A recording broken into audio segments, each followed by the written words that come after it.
Proverb a day, chapter 17. Better is a dry morsel and quietness with it than a house full of feasting with strife. A servant who acts wisely will rule over a son who acts shamefully, and will share in the inheritance among the brothers. The refining pot is for silver, and the furnace for gold, but the Lord tests hearts. An evildoer listens to wicked lips. A liar pays attention to a destructive tongue. He who mocks the poor taunts his maker. He who rejoices at calamity will not go unpunished. Grandchildren are the crown of old men, and the glory of sons is their fathers. Excellent speech is not fitting for a fool, much less are lying lips to a prince.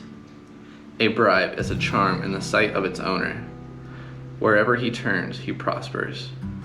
He who conceals a transgression seeks love, but he who repeats a manner separates intimate friends. A rebuke goes deeper into one who has understanding than 100 blows into a fool. A rebellious man seeks only evil, so a cruel messenger will be sent against him. Let a man meet a bear robbed of her cubs, rather than a fool in his folly.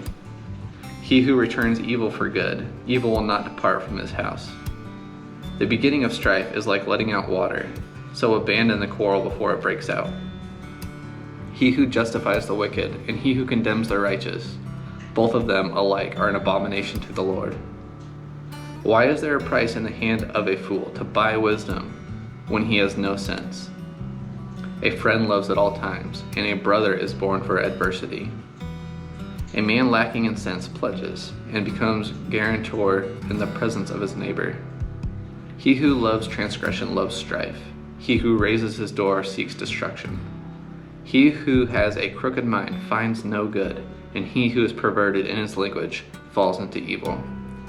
He who sires a fool does so to his sorrow, and the father of a fool has no joy. A joyful heart is good medicine, but a broken spirit dries up the bones.